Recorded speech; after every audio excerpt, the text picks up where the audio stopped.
singing low while I pop a bottle off of your chain swinging, clang clang. Bismillahirrahmanirrahim. Assalamualaikum warahmatullahi wabarakatuh. Hai kawan-kawan semua, kembali lagi bersama saya Rahmana dengan NIM 19051008. Saya dari Universitas Muhammad Saleh. Serta penghormatan saya kepada dosen saya Ibu Dr. Rohdiat SHMUM selaku dosen mata kuliah Hukum Kontradiksi kelas 5. Adapun di kali pertemuan ini kita akan bahas tentang analisis wan prestasi jual beli rumah tentang kasus perdata dengan nomor 38 garing garing 2021 garing PNPT LSM. Sebelum melanjutkan channel ini, kawan-kawan jangan lupa tekan tombol like, subscribe, dan komen sebanyak-banyaknya ya. Indonesia adalah negara yang berkembang, yang memiliki kondisi perekonomian tidak menentu. Banyaknya kebutuhan hidup yang diperlukan, sementara lapangan pekerjaan masih sangat terbatas. Menuntut setiap orang untuk menjadi pelaku bisnis dengan membuka usaha sendiri demi memenuhi kebutuhan hidupnya. Dalam melalui suatu usaha atau bisnis, setiap pelaku bisnis harus mempertimbangkan beberapa hal seperti modal, tempat usaha, jenis usaha, target pasaran, dan sebagainya. Tempat usaha merupakan hal yang sangat dasar dan penting untuk melalui suatu kegiatan usaha atau bisnis. Beberapa pelaku bisnis menggunakan lahan milik pribadi untuk dibangun sebuah rumah, kemudian dijual. Dalam melakukan kegiatan jual beli, dilakukan dengan membuat perjanjian yang mengikat para pihak. Perikatan sendiri merupakan hubungan antara dua orang atau dua pihak. Berdasarkan pihak yang satu berhak menuntut suatu hal tertentu, sedangkan pihak yang lain berkewajiban untuk memenuhi tuntutan itu. Dapat kita artikan, sumber perikatan sendiri adalah perjanjian, sehingga menyebabkan terjadinya perikatan.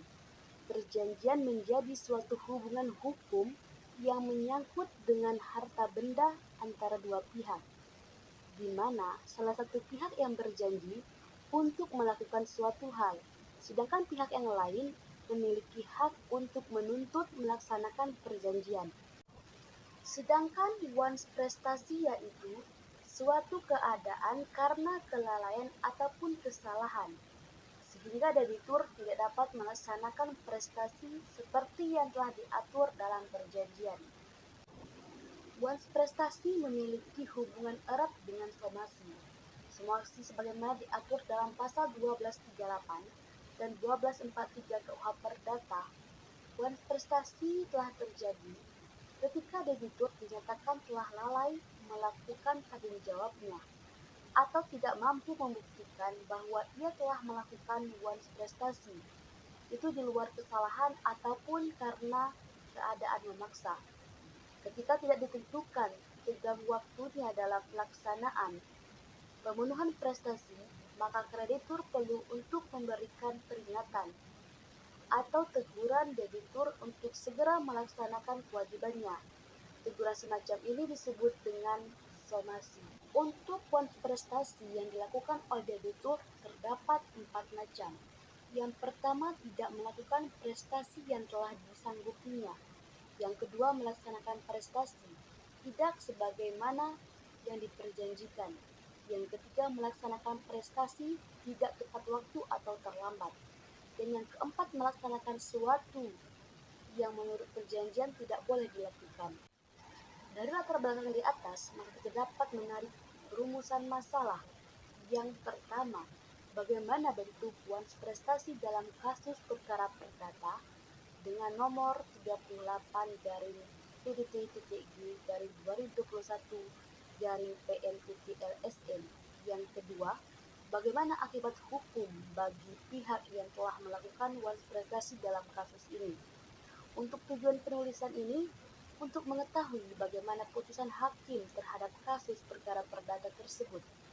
Yang kedua, untuk mengetahui akibat hukum bagi pihak yang telah melakukan wan prestasi. Penelitian, kita akan menggunakan neurologis normatif dengan menggunakan melalui studi kepustakaan atau data sekunder serta mengacu pada hukum peraturan perundang-undangan yang berlaku sehingga dapat menganalisis tentang investasi tentang jual beli secara tidak. Selanjutnya kita akan bahas tentang hasil pembahasan. Yang pertama ada kronologis kasus. Posisi perkara ini adalah masalah perjanjian jual beli rumah. Putusan pengadilan Loksmawe dengan nomor 38 garing PDTTD garing 2021 garing PMTT LSM bahwa antara penggugat yang bernama Bapak Galah dan tergugat bernama Bapak Rahmat telah mengadakan perjanjian transaksi jual beli rumah dengan cara pembayaran dilakukan secara tidak tunai, bahwa penggugat telah menjual rumah kepada tergugat sebagai berikut.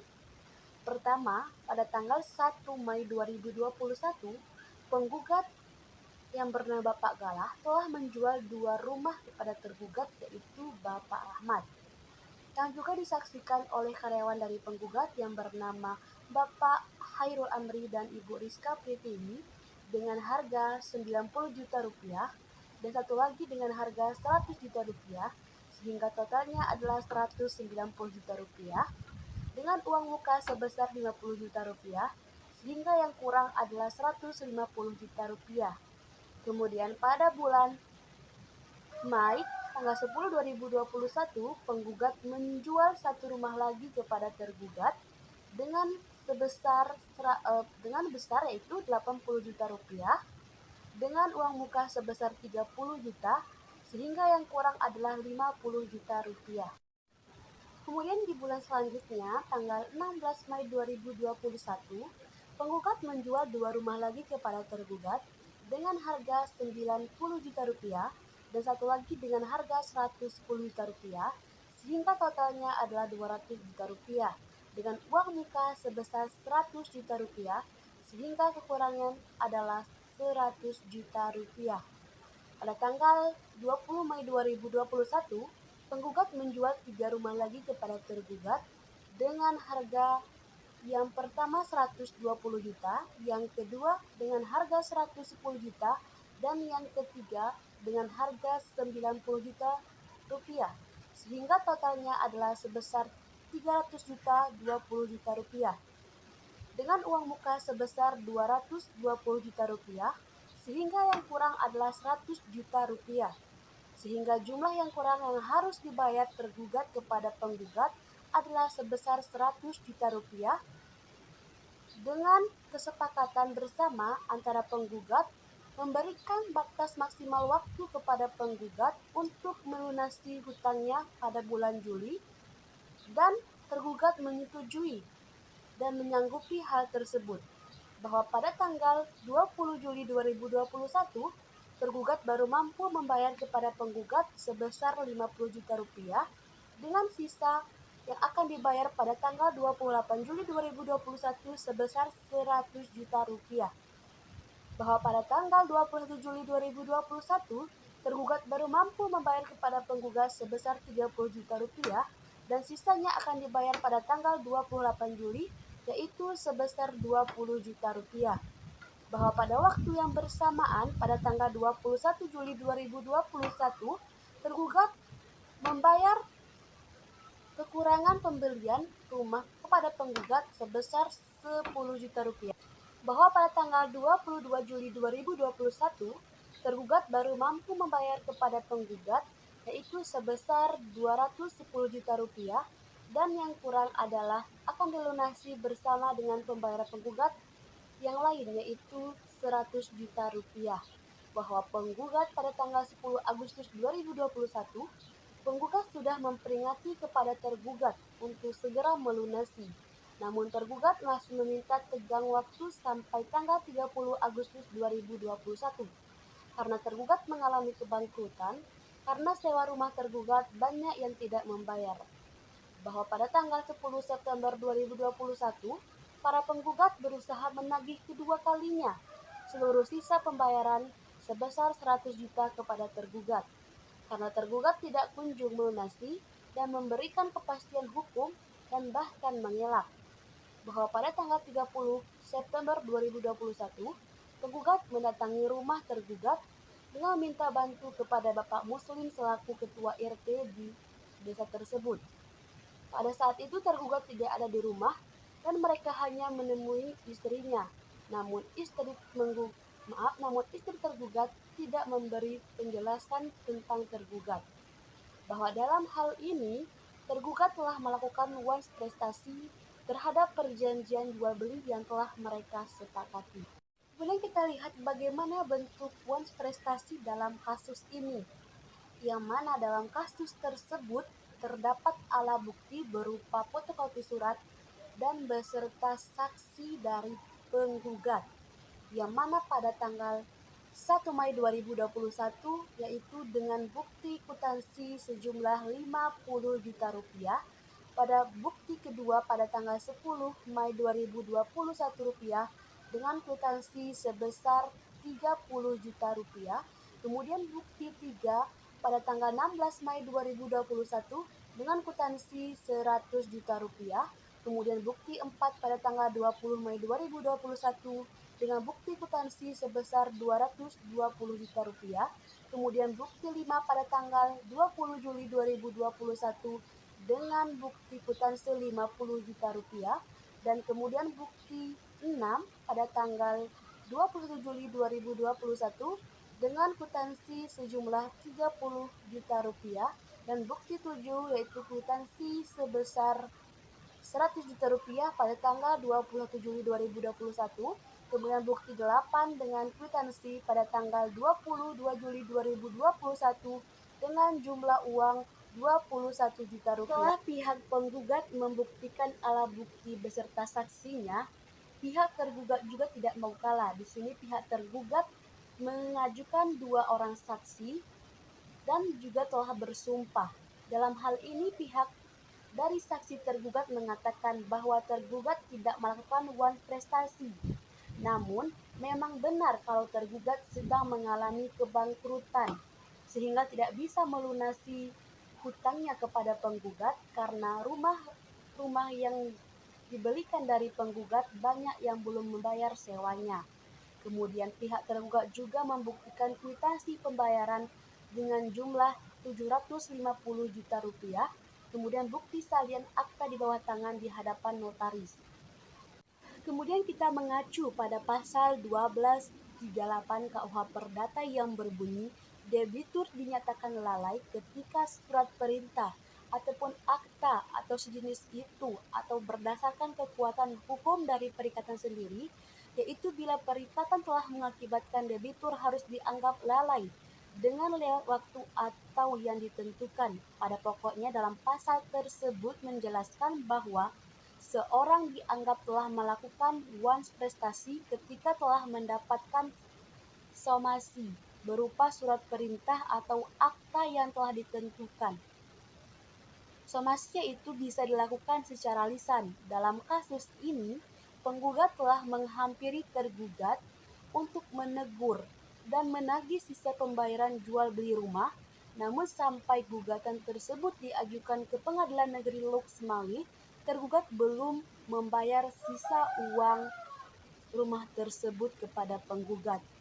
Dengan demikian, terdapat fakta hukum bahwa telah terjadinya jual beli antara penggugat dan tergugat sebesar 790 juta rupiah dengan objek 8 rumah. Adapun bantahan dari tergugat dalam votis jawabannya, namun tidak didukung oleh bukti dan berupa dokumen atau surat dari keterangan dari saksi, menurut majelis hakim bahwa dalam perjanjian jual beli tersebut, tergugat telah lalai memenuhi perjanjiannya berupa pelunasan pembayaran sebesar 100 juta yang wajib dibayarnya hingga tenggang waktu yang telah disepakati pada bulan Juli 2021 dengan pergi ke rumah dan tanpa ada konfirmasi apapun terkait pelunasan pembayaran tersebut oleh tergugat, mengakibatkan kerugian bagi penggugat dan berlandasan hukum untuk dikabulkan oleh majelis hakim.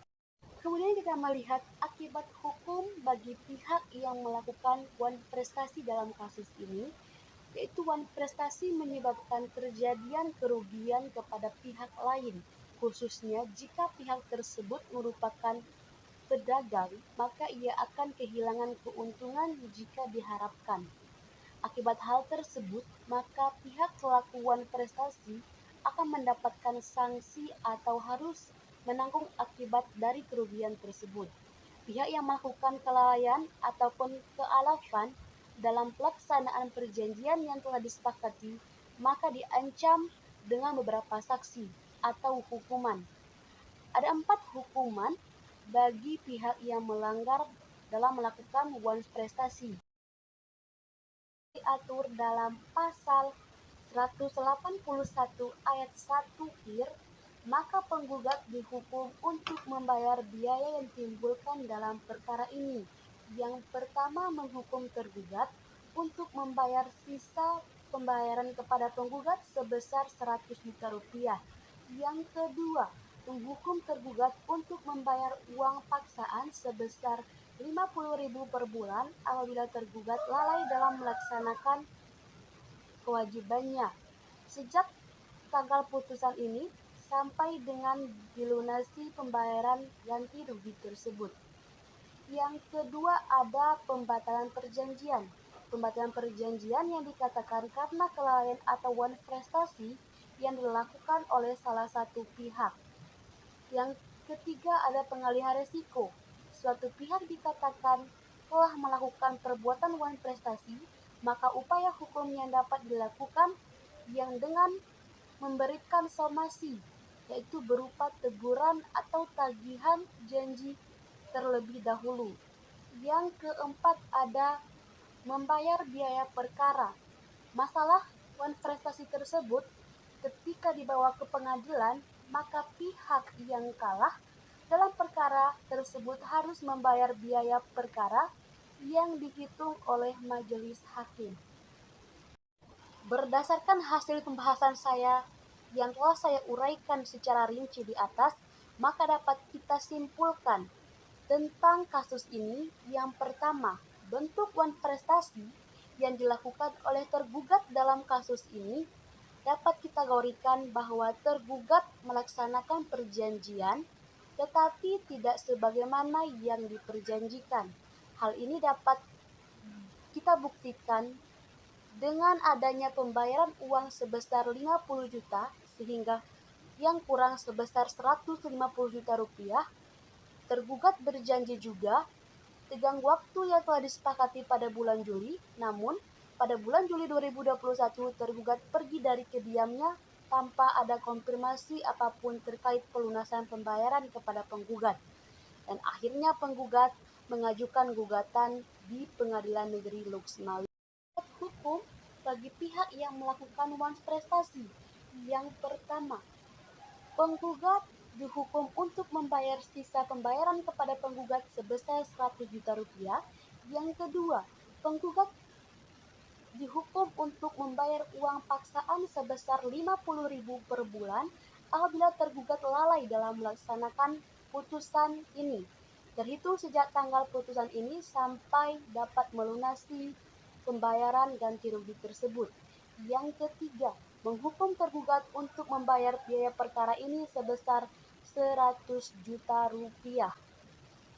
Kemudian kita lihat rekomendasi di sini. Dalam putusan ini sudah benar dikarenakan Bapak Galah telah melakukan itikat baik kepada Bapak Rahmat. Lebih dari 2 kali juga sudah pernah melakukan mediasi. Namun Bapak Rahmat selalu minta waktu. Namun Bapak Rahmat tidak mau lunasi, akhirnya Bapak Galah mengambil tindakan untuk menyelesaikan ke jalur pengadilan. Cukup sekian presentasi saya pada hari ini. Saya akhiri dengan wassalamualaikum warahmatullahi wabarakatuh.